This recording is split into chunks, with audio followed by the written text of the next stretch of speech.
عن أبي هريرة أن رسول الله صلى الله عليه وسلم قال: يقول الله عز وجل: إذا أراد عبدي أن يعمل سيئة فلا تكتبوها عليه حتى يعملها، فإن عملها فاكتبوها بمثلها،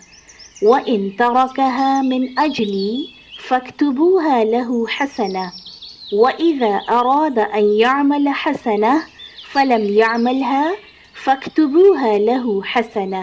وإن عملها فاكتبوها له بعشر أمثالها إلى 700 ضعف۔ حضرت ابو ہریرہ رضی اللہ عنہ سے مروی ہے کہ رسول اللہ صلی اللہ علیہ وسلم نے فرمایا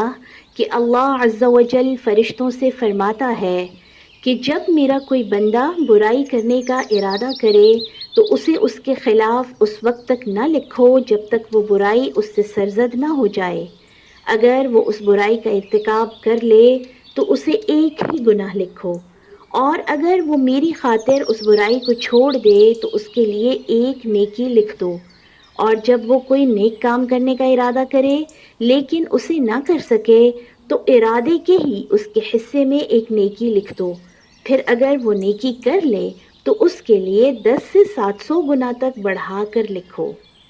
Narrated by Abu Hurairah radiallahu anhu that the Messenger of Allah sallallahu alayhi wasallam said, Allah says to the deeds recording angels, whenever my slave intends to do a bad deed, do not record it against him until he actually commits it. If he has done so,